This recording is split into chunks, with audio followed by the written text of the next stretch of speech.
Swastiastu. Nah, kali ini saya akan membahas tentang Selat Bali, menceritakan sedikit tentang kisah Selat Bali. Namun di sini ada isu tentang pembuatan jembatan atau jalur Selat Bali, yaitu antara Bali dan Jawa. Gimana nanti kedepannya jika seandainya isu itu benar? Jika tidak benar ya tidak apa-apa, tapi jika benar, apakah yang akan terjadi, itu maksudnya. Di sini saya akan coba untuk menerawang sosok-sosok yang ada di sana juga. Mungkin ada yang ditanyakan. Ya. Pertanyaan pertama, apakah benar terjadi Selat Bali seperti yang dikisahkan? Saya coba untuk terawang ya.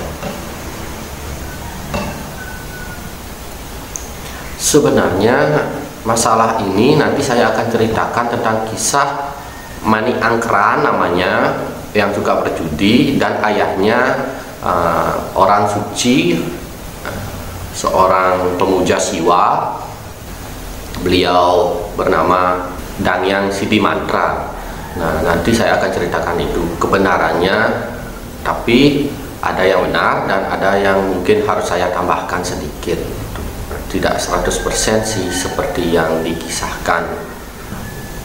Mungkin ini adalah gejala alam dulu terjadinya Selat Bali, yaitu antara pemisahan retak gunung berapi yang meletus dan retakan bumi yang disebabkan oleh gempa yang dahsyat dan air bah. Nanti saya akan ceritakan kisah tentang Dangyang Sidimantra dan Mani Angkran. Ada pokoknya kisahnya. Tapi tidak di sini, nanti lain kali ya. Nah, di sini saya akan membahas tentang isu-isu itu dan sosok gaib yang apa saja yang ada di sana. Nah, pertanyaan lainnya. Isunya pemerintah akan membuat tol Trans Jawa dan Bali, di mana nanti akan dibuatkan jembatan antara Jawa dan Bali. Apakah yang terjadi jika Jawa dan Bali dihubungkan dengan jembatan? Apakah akan terjadi sesuatu secara gaib atau nyata?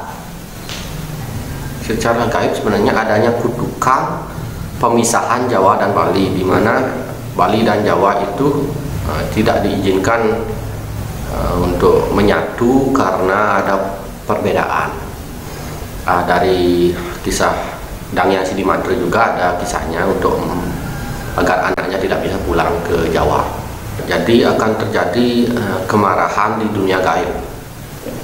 Terus kalau bagian yang alamnya, ini yang paling tinggi berperan, di mana gaib hanya berperan paling besar 15%, tapi nyatanya yang berperan sangat tinggi di dunia nyata ini. Nah, nyatanya adalah arus laut yang begitu tinggi di bagian Selat Bali. Kedua, jika terjadi gempa, maka goncangan laut itu luar biasa. Jadi sangat membahayakan untuk membuat suatu jembatan itu. Takutnya kan roboh nanti, atau terjadi banyak kecelakaan, atau roboh, atau arus laut yang naik. Nah, arus laut ini ganas sedikit di bagian Selat Bali.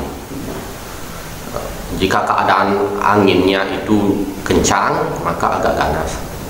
Ini yang membahayakan karena arus laut, gempa bumi, dan secara gaib sedikit. Jadi menurut saya sih kurang setuju, bukannya tidak setuju untuk itu. Tapi saya hanya masyarakat ya, cuman saya masyarakat Bali. Itu saja. Sosok apa saja yang ada di Selat Bali? Saya melihat ada naga, ada putri, seorang putri, ada banyak putri sih saya lihat. Ada naga, putri, terus ada seperti orang suci berbaju putih banyak yang melintas kadang-kadang, dan banyak sosok-sosok yang terbang. Seperti Selat Bali ini adalah perbatasan juga di dunia gaib, namun di sana dikuasai oleh naga dan sosok putri, sosok yang membawa senjata seperti kerajaan, seperti ada kerajaan gaib. Belum saya boleh mengungkap itu, nanti saya ungkap. kerajaan gaib yang membatasi antara Jawa dan Bali. Ada sosok raksasa, banyak yang terbang pokoknya, melintas. Itu saja sih sosok-sosoknya. Jadi penyeberangan menggunakan kapal laut mungkin itu cukup efektif ya untuk menekan arus laut. Takutnya bangunan jembatan jika dibuat itu nggak kuat takutnya. Itu yang saya lihat. Tapi di sini hanya mata batin saya yang melihat, jadi boleh percaya boleh tidak, dan jangan jadikan ini pedoman. Jadi jika seandainya suatu hari pun dibuat jembatan penghubung antara Jawa dan Bali, mungkin itu sudah takdirnya ya, itu saja. Namun saya lihat sih kurang baik di bagian arus laut di bawah, dan jika terjadi angin dan gempa bumi maka air itu akan sedikit luar biasa itu di bawah. Itu saja sih, takutnya terjadi banyak hal-hal yang tidak kita inginkan. Itu saja yang saya bisa ungkap tentang Selat Bali ya, antara Jawa dan Bali. Nah, terima kasih sudah menonton video ekspedisi alam lain. Jangan lupa like, subscribe, dan share video-video ekspedisi alam lain. Kami akan berusaha suatu hari untuk menarik energi atau berjalan-jalan lagi setelah keadaannya aman dan kami punya waktu juga. Jadi karena keadaannya kurang bagus, jadi kami belum mampu untuk melakukan traveling atau jalan-jalan lagi seperti itu. Jangan lewatkan video-video kami ya, karena kami akan memberikan sesuatu yang bermanfaat. Terima kasih sudah menonton video ekspedisi alam lain. Saya Gus Robin. Terima kasih. Om Santi Santi Santi Om.